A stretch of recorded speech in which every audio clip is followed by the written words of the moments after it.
Dominant. Dominant daw. Ha? Hmm. Hmm.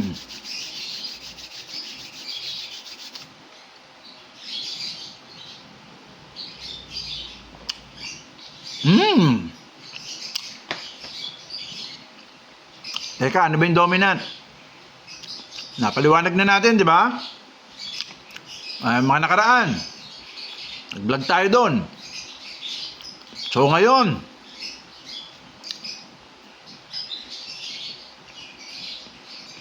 isa pa. Hmm. So ngayon, may nagtatanong. Kakatuwa naman talaga yung tanong, ano? Dominant nga daw ba? Ito. Dominant nga bang pandesal sa kape? Ayun. Okay na ay napala. Dominant ba ang kape or kape sa pandesal o ang pandesal sa kape? Ha? Papasalamat muna tayo sa Blendy Stick, ha? Joey Atienza Savory. Etong chibog natin ngayon, mga kaibon, back to basics. Sarap. Brought to you by our star senders naman. Joey Atienza, 50 stars lagi na sisend niya, nakakatuwa. Ian Bernardino, mayat maya, yung kanyang Macy's Bird Haven at Chirpy Squad. Abu Josh from Zamboanga City naman. Jamie Avery, Erwin Asuncion, NBN Avery, Nelson Faustino Balagtas, yung mga naalala ko. Nakakatuwa. Salamat din po mga scholars. Ang bumubuhay po sa mga scholars natin, itong mga star senders, nakakatuwa. Alam niyo naman siguro. Kaya tinawag na scholar, doon sa mga bagong nakakahagila pa lang ng page natin. Scholar dahil hindi na matituition. Alam niyo naman ibig sabihin ng tuition. May babayaran kang tuition para matuto ka. Eskwelahan, di ba? Ganun, bayad ka ng tuition sa eskwelahan, matututo ka. Ito po, sabi nila, Sir, dami namin natututunan sa inyo. Nakakatipid kami ng oras, nakakatipid pa kami sa budget. Nawawala yung tuition. Bakit po? Di ba pag wala kang kaalamang color genetics, bili ka na lang ng bili. Kung ano yung makita mo, naakala mo yun ang susulpot na kulay sa anak. Minsan, hindi rin maalam yung buyer, hindi ka rin niya basta-basta matutulungan. Meron nga nagsabi, Sir, 8 years na ako, natituition pa rin ako. Ibig sabihin, 8 taon na siya nagbe-breed. Pero hindi niya pa rin alam kung ano yung dadamputin niyang materyales. Pero nung nalaman niya yung kaalamang color genetics, nagpapasalamat sa atin. Kaya naman, eto mga scholars natin, yung mga natututo, scholars, dahil walang binabayaran tuition libre. Libre pa din yung kaalaman na to. Magpasalamat tayo sa mga star senders, Ulitin natin, Joey Atienza, Ian Bernardino, Macy's Bird Haven at the Chirpy Squad, Abuja, Zamboanga City. Jamie Avery, Erwin P. Asuncion, NBN, yung mga naalala ko, Nelson Faustino Balagtas. Salamat. Okay. Balik tayo sa dominant. Ano nga ba ang dominant? May nagsabi sa akin, Sir, ang aqua, Sir, marami nagsasabi, ito sa BLBG group to nung Saturday. Si Alan yata o si Phoenix ang nagtanong, di ko na maalala, pero shoutout sa mga yan, Phoenix, Alan, yung mga nag-participate. Si Julius Flores, si Maynard de Jesus Perpignan, Manuel Jr. Sueña Abrillo, nagugulo tuloy ako, Manuel Sueña Jr. Abrillo. Manny, shout out. Isa sa mga natanong, Sir, marami-rami na po nababanggit sa amin Dominant daw po ang aqua. Ayun, gandang tanong. Wait. Okay. Ang direktang sagot, hindi po. Recessive po ang aqua. Ulitin natin Ang aqua po ay recessive. Malinaw. Bakit? Bakit marami-rami nagsasabi na ang aqua daw ay dominant? May basihan ba? Actually, sa kanilang experience, mapapansin nila at iisipin nila na may basihan. Kasi may mga parisa na lumalabas kagad yung aqua. Pero hindi lang aqua kasi lumalabas nun. Papaliwanag natin ngayon kung bakit parang ang tingin ng iba, mala-dominant ang galawan ng aqua. Pero sa katotohanan, ito ay recessive. Meron kasing paliwanag. Okay, eto na. At dahil nga kabisado nyo na yung alam nyo na, yung lagi kong sinasabing nagkakapalitan, nagko-combine ng mga chromosomes ng babae at lalaki. kapag nasa proseso ng pagtatalik at pangingitlog. Laging ganun po mga kaibon. Doon nyo malalaman kung ilan ang porsyento ang iaanak na visual, ilan ang porsyento iaanak na split, ilang porsyento ang iaanak na walang karga. Balikan nyo lang yung prosesong yun. Hindi, ano ba tuloy gusto kong, nakalimutan ko kung ano tawag na Dirk dun kung may tawag man siya. Pero gusto ko na lang tawaging abacus. Si Sisak ng Mike. Si Mike ng Sisak Avery nagbiro, nakakatawa. Sabi niya, sir, parang abacus theory yan kasi yung bilog-bilog nyo, parang abacus bigyan na lang natin ng pabirong tawag, abacus theory. Abacus method pala. Okay. Papakita ko sa inyo kung bakit ang aqua ay recessive. Na tulad ng blue 1, recessive din. Tulad ng blue 2, recessive din. Pero ngayon, bakit kumikilos na parang maladominant ang datingan ni Aqua? Okay, actually hindi lang si Aqua, pati si B1, pati si B2. Pero si Aqua napapansin kasi siya yung mamahaling mutation sa ngayon. Ito pa paliwanag mga kaibon. Okay ito maganda kasi parang live na rin Gagawa natin ito ng So Aqua, ayan Aqua. Recessive nga ba o dominant? So ay malinaw na malinaw papaliwanag natin. Ang aqua ay recessive po mga kaibon, recessive. Ayan. Simple or autosomal recessive yan ang aqua. Ganun din ang blue 1, ganun din ang blue 2, recessive din. So bakit siya napagkakamalang dominant? Hindi ko masisisi kasi may proseso na parang maladominant ang datingan ng aqua, pati sa B1. O ito po 'yun. So meron ka ngayong kak. Ayan, kak. Meron kang hen. Ito na. Ay pagkabisado nyo to tawag dito. Uumayin ko kayo dito kasi pag nakabisado nyo to, doon nga sa BLBD nung nag-lecture tayo ang dami nagsabing, oo nga sir, pag nakabisado natin to, alam na kagad natin kung ano resulta ng mga paresa natin. O kak. Isang pares ng chromosome. Ayan lalagyan natin ng mga genes, pabilog-bilog ang genes. Tatlo na lang, pero pwedeng mahaba yan. Hindi natin alam, baka yung beads na yan, o yung parang abacus na yan, hanggang 100 na marami yan. Pinaikli na lang natin, para mas madali. Ayan, sa hen naman.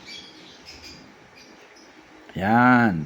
Okay, aqua, recessive. Paano nagiging recessive ang aqua? Kunwari po, ilalagay natin na ang aqua ay nandito, ito, shade natin to. Ayan yung gene ng aqua. Ayan yung color gene ng aqua. Lagyan natin ng A, aqua. Ayan, yan yung aqua. Isa lang ang karga ng kak. Kasi hindi naka-shade tong isa. Hindi natin shade. Isa lang ang karga ng kak. Dahil nga recessive ang aqua, ang tawag dito, split. Isa lang alam nyo naman, nag-quiz na nga tayo dito mga kaibon, di ba? Pagka isa lang ang karga at recessive, hindi siya magiging visual. Okay ulit. Ulit para talagang maintindihan at pumasok na. Kapag recessive, isa lang ang karga ng ibon, hindi siya magiging visual. Ulit, hindi siya magiging visual kapag isa lang. Kaya ang tawag, split. Parang nag-divorce, kaya nga split Dali, ito pa. So ayan, split ang tawag dyan. May isang kargang aqua, yung kak. So ngayon, hindi yan visual. Ang tawag dyan, green split aqua.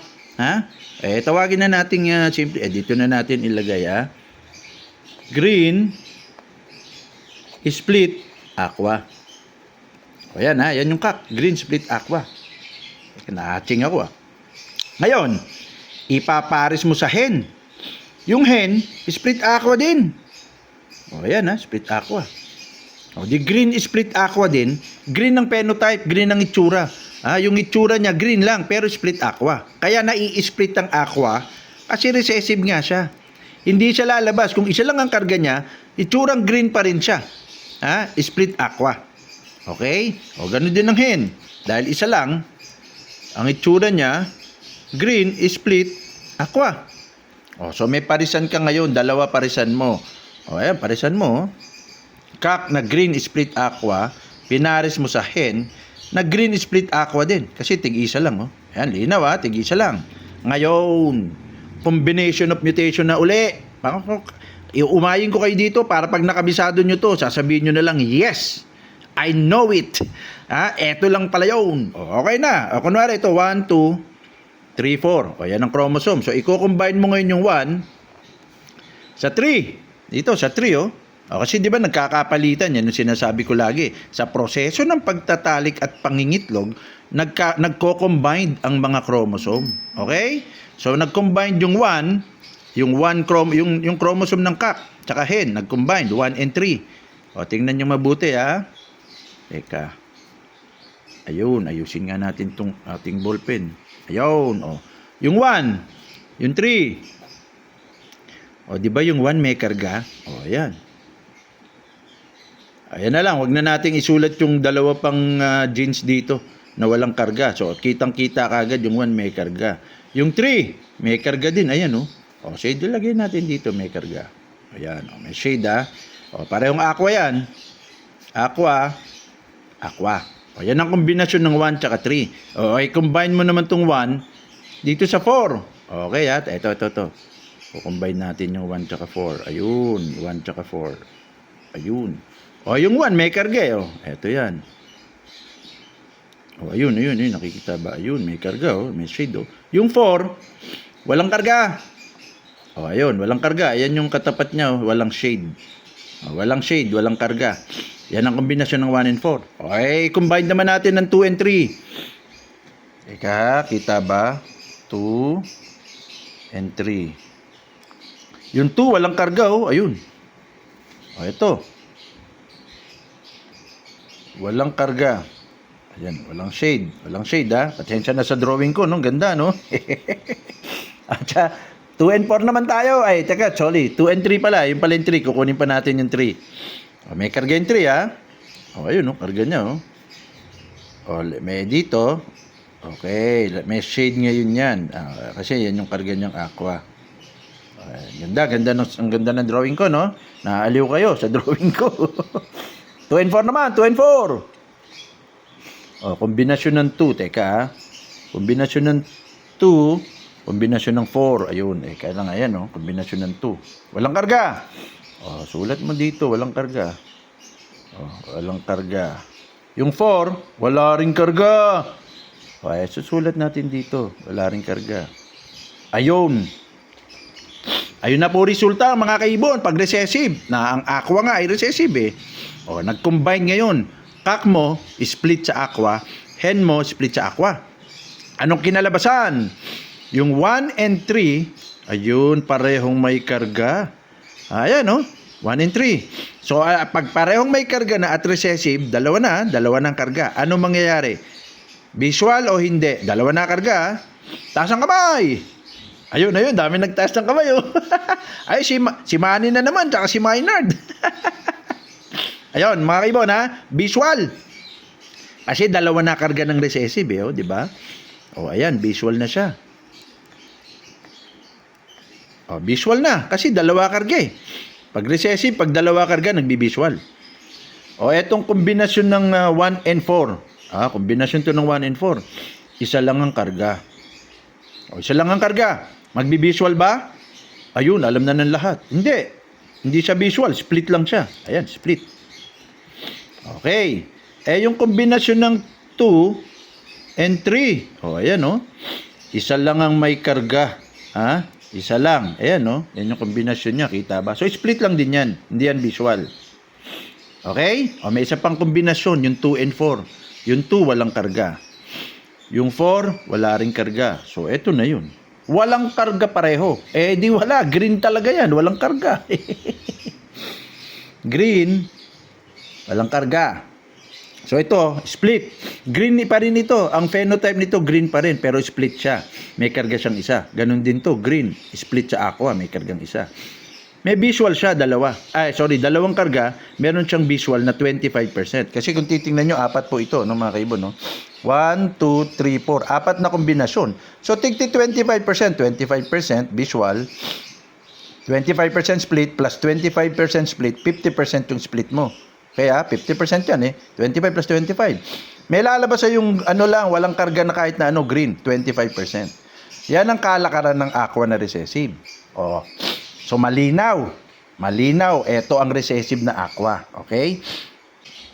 Pero hindi pa rin nasasagot. Bakit maladominant? Para ako na allergy, nasisipon. Buti pa tirahan ko na ng blending stick.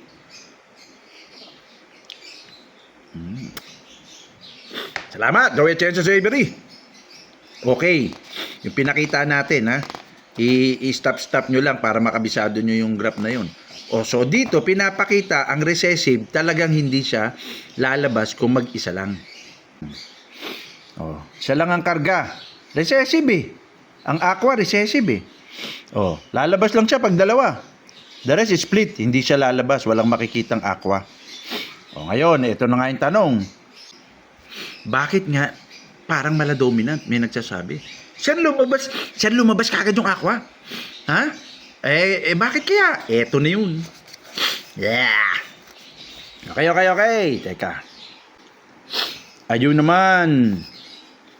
Aqua pa rin. Aqua, mga kaibon! Ngayon, bakit siya parang maladominant? Ito po kasi ang paliwanag. Magiging maladominant lang ang galawan ng aqua kapag ipapares mo siya sa, kunwari ito, times B1. Or pwede mo rin siyang ipares sa B2. Ayan na, aqua times B1 or aqua times B2. Magiging maladominant lang po ang galawan ng aqua kapag ang parisan nyo, pinares yung aqua sa blue 1 or pinares yung aqua sa blue 2. Ayaw. Kahit na medyo para akong na-allergy, may rhinitis, papaliwanag pa rin natin yan. Magiging maladominant lang po ang galawan ng aqua kapag, ulitin natin yung kapag, parang, di ba, clarifier yun eh. Qualifier pala. Kina-qualify natin. At clarifier kasi nagka-clarify din. Kapag ipinaris nyo siya sa blue 1 o kaya naman sa blue 2, dun lang siya parang maladominant. Pero ang katotohanan, recessive siya. Di ba nung nakaraan, lagi kong sinasabi na malalaman mo kung recessive o dominant ang mga iba't ibang color mutations. Ang green ang basehan, doon mo siya ibabangga. Kaya pag binangga mo ang aqua sa green, kanina sa parisan natin, di ba? Green split aqua yun. Hindi siya lalabas, recessive siya. Pero, sorry, para kasi matching ako.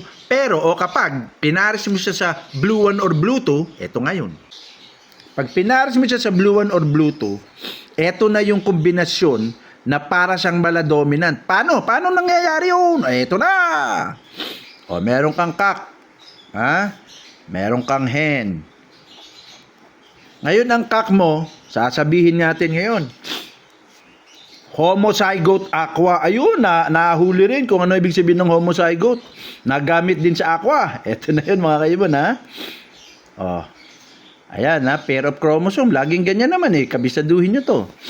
Bakit masasabing homozygote tong aqua na to? Kasi po, meron siyang karga sa kabilang chromosome na aqua. Meron din siyang karga sa katapat niya. Sa kabilang chromosome, magkatapat aqua din. Yon, identical po, magkatapat. Parehong-pareho, kaya identical ang tawag.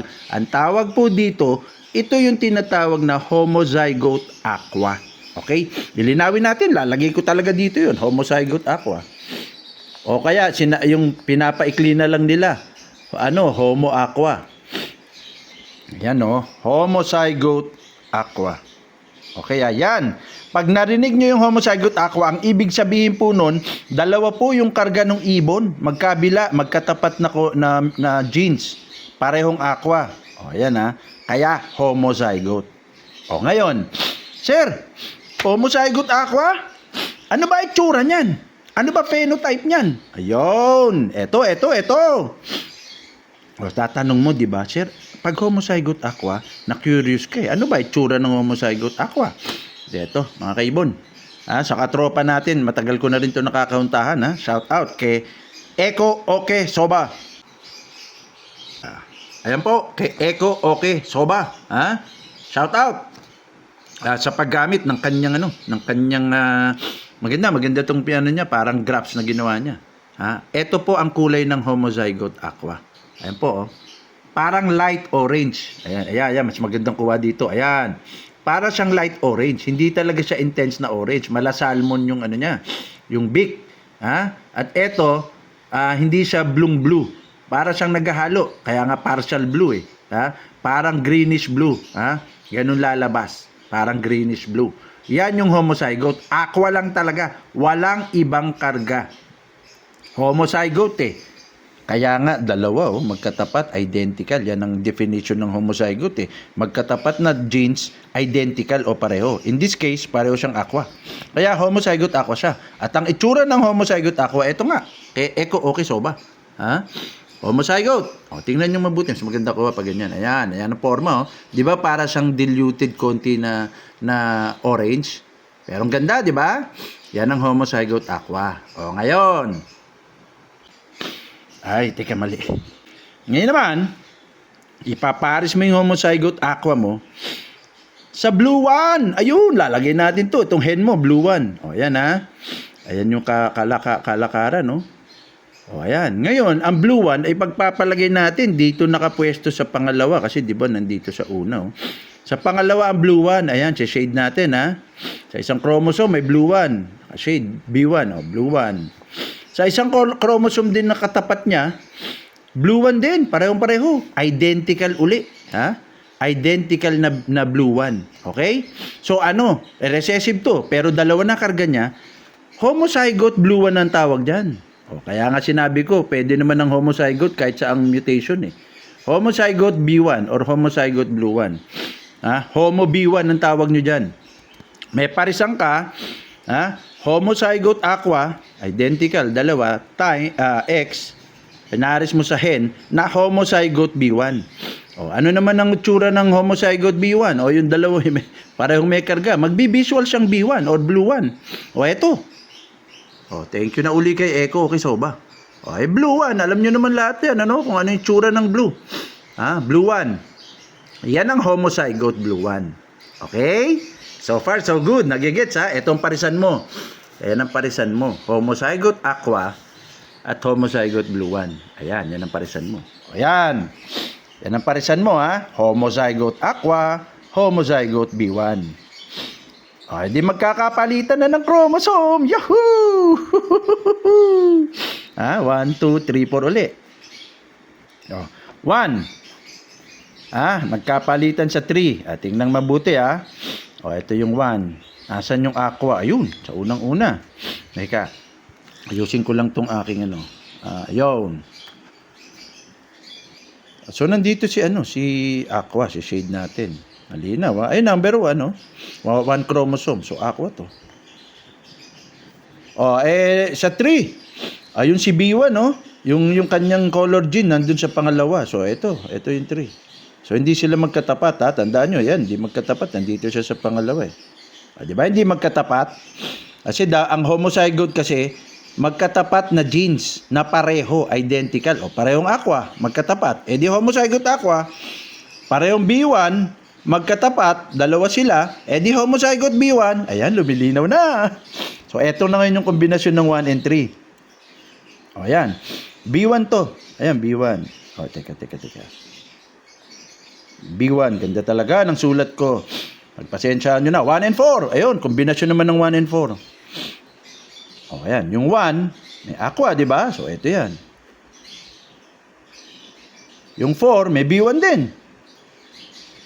Dito sa pangalawa naman. Aqua B1. Okay. 2 naman. Ayan 2 and 3. Kombinasyon ng 2 and 3. Ito yan. Yung 2, ganun din may aqua din So nandito yung aqua mo. May yung 3. Ayan may B1 din. Nandito yung B1 mo.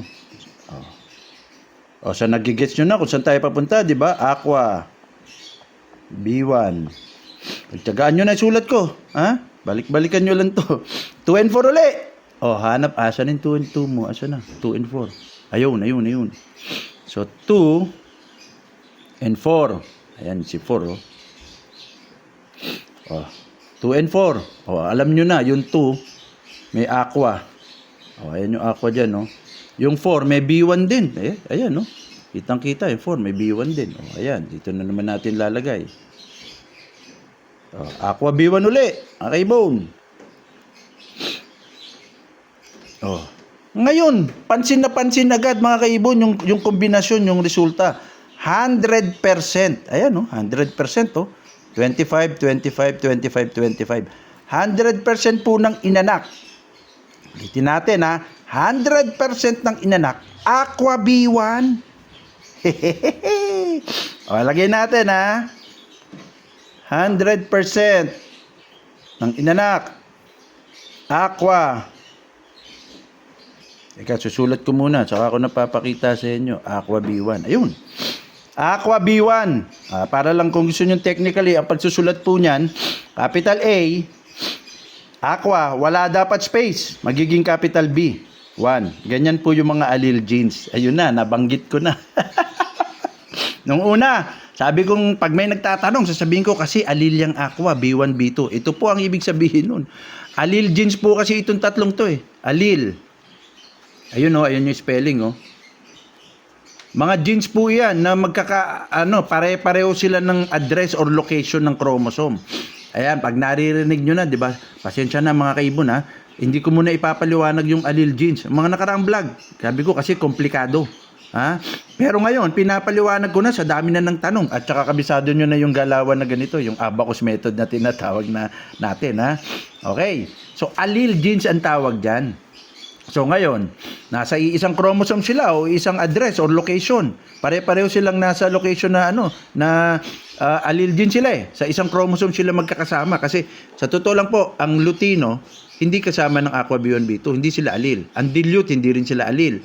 Hindi sila sa iisang location, hindi sila sa iisang address. Sa iisang compound para maintindihan nyo. Ganon din ang mga follow. Ang magkakasama sa isang address ng chromosome o sa isang location po, aqua B1 at B2. Kaya ang tawag sa kanila, magkaka-allele sila. Allele genes or alternative mutation ng blue gene. Wag masyado ng technical yun. Pero tandaan nyo lang, allele genes ang tawag dyan pagka nasa iisang location ng chromosome or address. Aqua B1, B2. Ngayon, sir, ano ngayon kung allele genes yan? Ayun. Ano ngayon kung allele genes yan? Kasi po, doon na po lalabas ang paliwanag. Pagka allele genes o yung magkakasamang genes or color mutation sa isang address or isang chromosome sila magkakasama, located sila. So, parang kunwari sa isang compound sila located. Sabihin mo na lang 3 yung bahay sa compound. O bahay ng aqua, yung isa B1, isa B2. Parang ganun yun. Pag sinabing allele genes, nasa isang compound o sa isang chromosome. So, anong galawan? Kapag nagsama po sila, tingnan po uli natin to ha. Di ba dapat kung tutuusin, ang aqua, ang blue 1 at blue 2, recessive po talaga sila. Pagka binangga mo sa green. Ulitin natin ha. Pag binangga ang aqua B1 at B2, recessive po sila pag binangga sa green. Kaya nga sa totoo, recessive po ang tawag sa mga mutation na ito. Ulitin natin ha. Recessive po silang tatlo. Ngayon, bakit may nagsasabing maladominant? Ito po paliwanag. Allele genes po kasi sila. Kapag pinagpares mo sila sa isa't isa, nagiging maladominant sila. Paano? Ito na. Di ba 100% naging aqua B1 yung resulta ng homozygote na aqua? Parisan ng homozygote na aqua at parisan ng homozygote na B1. Pero, dahil recessive ang aqua, hindi ba dapat hindi siya lalabas? Recessive din ng blue 1, dapat hindi rin siya magiging visual. Ulitin natin ha. Isa lang ang karga itong ibon na to. Actually, yung 100% na inanak, ang karga nila, isang aqua, isang B1. Isa lang, tig-isa. Ha? Di dapat, sir. Recessive ang aqua, hindi dapat lalabas. Recessive din ng B1, sir. Isa lang din ang karga ng ibon, hindi dapat lalabas. Yun ang dapat. Pero, matinding pero, dahil allele gene sila, magkakasama sa isang compound, sa isang address. Dahil allele gene sila, lumalabas kaagad, nagkakaroon po ng interaction ang mag-isang aqua na genes dito sa kabila at ang mag-isang B1 dito. So kahit hindi sila homozygote, kasi dapat lalabas lang ang aqua pag homozygote, lalabas lang ang B1 at magiging visual lang sila pag dalawa, pag homozygote. Ito tig-isa lang eh. So dapat hindi ito lalabas, dapat split-split lang to. Pwede mo nga sabihin, sir, green split aqua, split B1. Pero hindi mo na masasabi yun dahil nagkakaroon agad ng interaction dahil allele genes sila. Ayun! O so, may interaction kagad kahit tig-isa lang ang karga. Isang aqua sa kabilang chromosome, isang B1 sa kabilang chromosome. Abay, nagkaroon agad ng interaction dahil allele genes nga. At yung interaction na yon, ang nilabas na itsura, ang nilabas na phenotype, di aqua B1. Ang nilabas na phenotype o yung itsura niya, lumabas agad ang pagiging aqua B1 niya. Kaya ang feeling ng karamihan ng mga breeder, lumabas agad ang aqua. Anong parisan yun? Aqua B1. Kaya siya lumabas dahil nga allele sila. May interaction ka agad-agad pagka pinaris mo sa isa't isa. Kaya, eto naman ang itsura ng aqua blue 1 or aqua B1. Galing na naman kay Eko Okisoba. Di ba? Ayan, ayan. Di ba? Medyo malayo actually yun, Pag aqua, ito talaga homozygote. Pagka aqua B1 na kombinasyon, eto na. Ayan, familiar na kayo. Kung mapapansin nyo, hindi na siya salmon beak. Mamula-mula. Yan ang aqua blue 1. Okay, lumabas kagad kahit tig-isa lang Kanina pinaliwanag ko, isang aqua sa kabilang chromosome, isang blue 1 sa kabilang chromosome. Recessive yan, dapat hindi lalabas dahil nga allele gene sila, nag-combine kagad, mala-dominant ang naging pangyayari. Kala mo dominant talaga sila kasi nagkakaroon ng interaction pag allele genes. Ayaw! So in other words, mapagkakamalan nga na parang dominant ang aqua. Pero mangyayari nga lang yon kapag ipinari sila sa blue 1 at blue 2. Yun lang ang pagkakataon na magiging mala-dominant ang galawan nila kasi allele gene sila. Ayaw! Ulit-ulitin nyo lang po kasi hindi kagad-agad maintindihan Balikan nyo to. Pero di ba yung visual, kitang-kita. Yung abacus method natin. Homozygote aqua, homozygote blue 1 yung parisan. Puro aqua B1. Lumabas kagad sa itsura. Lumabas agad-agad sa phenotype. Kaya parang mala-dominant. Pero pag sa green sila ipinares, hindi sila lalabas. Recessive sila. Kaya sa totoo, recessive ang aqua. Recessive ang blue 1. Recessive ang blue 2. Pero pag sila pinagpares mo sa isa't isa, nagiging mala-dominant ang galawan. Lumalabas kagad Kahit tig-isa lang. Yon ang paliwanag sa mga allele genes. Okay? Ngayon, papalitan mo lang naman yung blue 1 ng blue 2 Pareho lang ang kalakaran. Anong parisan ng aqua at saka blue 2 na homozygote? Yan, papalitan mo lang to ng blue 2. Magiging 100% aqua blue 2 lahat. So ngayon, lalabas kagad yung itsurang aqua blue 2. Eto ngayon yun. Balik. Ayun, okay, Eko Okisoba, Thank you. Shout out. Ayan, aqua blue 2. Hindi po yan puting-puti. Parang maputsaw na dilaw, maputlang dilaw.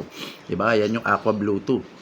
Alam niya ng mga breeder, hindi lang masyadong kita rito yung pagka-aqua blue 2 niya, parang puti Pero medyo may manilaw-nilaw to hindi ko makuha yung angle na makikitaan siya ng manilaw-nilaw Ayaw, yun yung angle tingnan niyo, manilaw-nilaw dito Aqua blue 2. Di ba? Hindi siya kamukha ng aqua, hindi rin siya kamukha ng blue 2 kasi madilaw to Nagkaroon sila ng interaction na parang pareho silang dominant kaya nagbe-blend sila. Aqua blue 2, tinan nyo, hindi siya itsurang blue 2, hindi rin siya itsurang aqua. Pero lumabas, nahati, kumbaga, nagkaroon sila ng mixing, aqua at saka blue 2. Yan ang resulta. Ito yung aqua blue 1, ito yung aqua blue 2, ito yung homozygote aqua. Pag sinasabi, kaya pag may nagtatanong, may homozygote aqua ka ba? Ito po yun. Iba yan, ibang-iba yan sa aqua blue 1. Kasi pag homozygote aqua, dalawang aqua. Parang lalabas aqua. Di ba? Kasi dalawang chromosome may kargang aqua. Ito, ang karga nito hindi na aqua lang. May isang blue 1 kaya aqua blue 1. Kombinasyon na po ito Hindi ito homozygote. Kasi isang aqua lang yan, isang blue 1. Actually, ang tawag diyan heterozygote aqua, heterozygote blue 1. Ganun din po itong aqua blue 2. Hindi siya homozygote kasi tig-isa lang yan Homozygote aqua, heterozygote aqua, heterozygote blue 2. Ayan po yung mga kombinasyon mga kaibon. Ayan ang talagang homozygote aqua. Kaya pag nagtatanong ako, may homozygote aqua ka ba? Ito dapat mo ipakita. Salmon, beak. Ito iba yung beak. Yung blue 2, yung beak halos puti na rin Ayun, luminaw na kahit humaba. Sana hindi nyo ako binitiwan.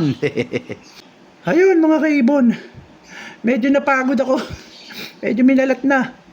Pero hindi ko tinigilan. Gusto ko po talagang luminaw at matutong buong Pilipinas na may basihan naman. Na parang maiintindihan talaga kung bakit pala mala-dominant. Kasi ikinasa sa Blue 1 at Blue 2 ang Aqua. Yun po, doon lang parang dominant sila pag silang tatlo nagpaparisan. Ang Blue 1, Blue 2, ganun din. Pag pinaris mo yun, parang mala-dominant din, di ba? Nag-iiba. May interaction agad-agad. Okay mga kaibon, dahil lang may rhinitis ako, nahirapan ako.